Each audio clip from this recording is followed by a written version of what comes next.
He was a very good left-hander and a very good puncher on the right, too. I think he was one of the hardest punchers I ever met. But when Joe hit his left hand, and then he dropped it. I was a good counter puncher, and I was waiting when I took the left hand from Joe, and then I went right behind him because his hand dropped. Inside of it, and it did very little damage. Snelling got over two more. Hard right to Lewis's jaw and made Lewis give ground. And there Snelling straightened up Lewis with hard rights and left to the jaw. He has puffed up Lewis's left cheek, and Lewis is down.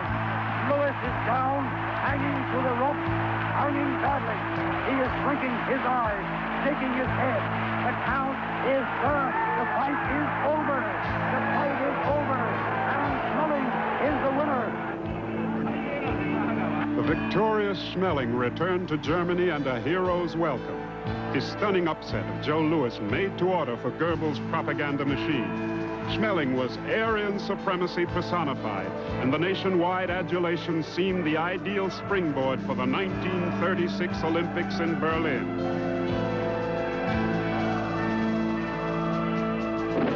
They're set. The gun sounds and they're away, and Jesse Owens comes out of there with Ralph Metcalf. Owens starts moving. He's a yard or two out in front. Metcalf is coming second up on him. It's Owens. Metcalf. Even when Jesse Owens' 4 gold medals put Hitler's nose out of joint, the Nazis could still gloat over Snelling's cutting the supposedly invincible American Negro down to size. Only 8 weeks after his first defeat, Joe was on the comeback trail, ready to face still another ex-champion, Jack Sharkey. With his convincing knockout of Sharkey, Joe Louis was back in the picture as a top contender. With Jim Braddock having taken the title from an out-of-shape Max Baer the year before, the stage was set for an unprecedented tug-of-war between Max Schmeling and his Nazi entourage on one side, and Joe Louis with his mentor, Uncle Mike Jacobs, on the other. Jim Braddock was considered a cheese champion who had won from Baer virtually by default. Since Schmeling had knocked out Louis, he seemed the logical challenger. And Hitler, Goering, and Goebbels were drooling at the prospects of a master race extravaganza, ready to pay Braddock's Jewish manager, Joe Gould, anything he asked, if only he would bring Braddock to Germany. Later, Gould told Bud Schulberg for publication that Goebbels accepted every one of his demands until the last one, that Der Fuhrer release every Jew held in Nazi concentration camps. Even so, the penny-ante game for million-dollar stakes went on, with Braddock actually signing for a Schmeling fight. But with Nazi Germany defying the democracies by marching into the Rhineland, and with demonstrations in America against the possible Nazi control of the heavyweight championship, the way was open for Gould to wheel and deal with the crafty Uncle Mike. Driving a hard bargain to send his fading tiger Braddock into the ring against the 23-year-old super fighter, Gould demanded and got under the table 10% of all Joe Louis's purses for the next 10 years, the first shadow to be cast over Joe's economic future. There was a phantom fight staged by Max Schmeling, who actually went through the motions of weighing in against the absent title holder. I think I got a runaround. I spent more than $30,000 and went into training to speculate in New York for hard training for June 3rd. I was in very good shape when I arrived here, but Jimmy didn't show up.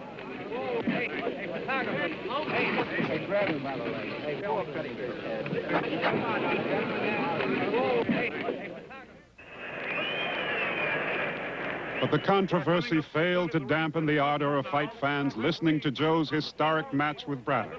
The first heavyweight title fight in America involving a Negro since Jack Johnson stopped fireman Jim Flynn in 1912. This is the blow-by-blow as millions heard it on their radios from Maine to California. Usual costume he's had in his last big fight. Don't sneak any punches when you're doing it, but protect yourself at all times. The foul rule will be waived. Boys, shake hands and come out fighting. May the best man win. Hands now. They're going back to the corners, and I'm going to turn the mic over to Clem McCarty as the bell is about to ring. Now then, once more they're sparring, and Lewis is watching carefully, ready. He let Braddock have a fast left, and then crossed up with his right, and hit him high on the cheek. Now at close quarters, Lewis is flashing hard, and Lewis slipped and fell. He went down, but didn't stay down, and Braddock is crowding him to the rope. Braddock is the man forcing the fight in the corner, exchanging rights and lefts. Braddock is letting him have rights and left. They're tied up. The referee separated them. The crowd is on his feet. Braddock let him have a left. Braddock hasn't given any ground. Lewis is fighting desperately. Braddock let him have a left there, and then a right to the body. Lewis with a terrific right to Braddock's jaw, and the bell. And Braddock to his corner, looking good. This is one of the most exciting first rounds that I have ever seen, and I think Clem, who's giving you the description, will agree. Jimmy went in like the fighting tiger, showing all of that Irish courage that he had. But we found a very different Joe Louis in the first round of this fight than we found even the Schmeling fight. Joe went into it, was clash, bang, smash, both men. No hanging back. It was both taking the offensive. He opened up Jimmy's left eye pretty badly. It's bleeding quite a bit, and both eyes are swollen. A very heavy punishment was exchanged in that round. I don't believe those men could keep up that fight. Now here's the warning whistle. The bell will ring. I'm turning it over, Clem, for another rapid-fire description. Take it, Clem. And here we go for the 8th round. Lewis stepping out fast, and Braddock was well marked up. But he's showing that great gameness and endurance that Jim Braddock has always shown. It'll be a question entirely of how long his legs can stand up, or on how much body punishment he can stand, and whether Lewis can plant a good knockout punch on either body or jaw. And now Braddock in the center of the ring, and Lewis led there with a left and missed. Braddock was back out of the way. Braddock led with a left and came over with a right that was a little short, and then Lewis missed with left, and so did Braddock. Braddock now gave Lewis a left in the face, and Lewis gave Braddock a hard left hook in return, and there Braddock drove a left to Lewis's body, and Lewis slipped over a good hard left to Braddock's head, and then a left on the back of Braddock's head. But don't make any mistake, it wasn't far enough back to be out of line, right over the ear. And there Braddock came up with a right uppercut that missed. Lewis was back out of the way in time. Now Braddock's in the center of the ring, and Lewis gave him. There Braddock is down. 1, 2, 3, 4, 5, 6, 7, 8, 9, 10. A new world's champion. Joe Louis is the new world's champion in the 8th round. Braddock went down from a hard right to the jaw. A succession of blows, and the crowd is in the ring. Clem, get up in that ring. I'll take charge from now on. Over in Joe Lewis's corner, they're having a jollification.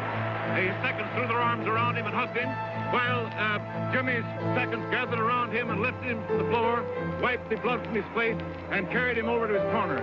A very, very tired and very badly beaten man. What about it? Oh, it was a good fight, very good fight. You confident all the way? I'm all the way. What do you think you did your best damage with? Well, my right hand. Right to the jaw, huh? I had a pretty good left hook to the body, Oh, too. you had that old there left hook tonight, Joe. Yeah, that's Very the good. thing. The winner and new champion of the world, Joe Louis.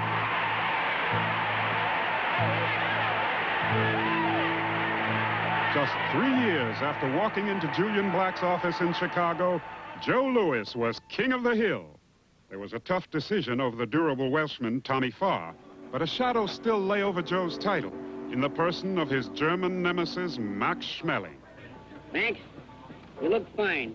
I've never seen you look better. I feel fine, Joe. You know, I had 3 fights the last few months. I'm in very good shape. We're leaving in a few days for Speculator, our training ground. On day June 22nd, when I fight for the championship against Joe Louis, I will be in the best shape of my life. Max, you expect to knock Lewis out? And after all, I didn't come over for fun. How about a feed box tip? What round are you going to knock him out in? Now you come over and see the fight. People think that I'm going to the ring gun-shy. Why should I go into the ring gun-shy when Schmeling is 2 years older and I'm 2 years smarter in boxing? When Joe Louis and Max Schmeling signed for their rematch in the summer of 1938, it was hailed the world over as far more than a boxing contest. It had become a political event of such importance that Franklin D. Roosevelt himself invited Joe to the White House to demonstrate America's faith in its standard bearer.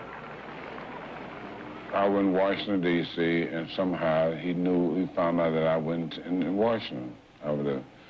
And he sent his security guards out to ask me to come down to the White House.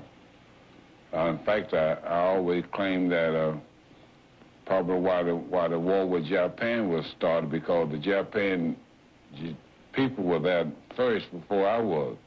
And when I finally got into the White House, he let them just hold them up, and I went right in the head of them. So Really? Yeah, really did. And I got inside and talked with him and everything. He felt my muscles and said, "These are the type of muscles we're gonna need to beat Germany with." And really, at that time, nobody thought about no war, I don't think, with Germany, but he must have did. He must know that someday we were gonna have to fight them. That summer of 1938, the Nazis were on the march, annexing Austria and threatening Czechoslovakia. It seemed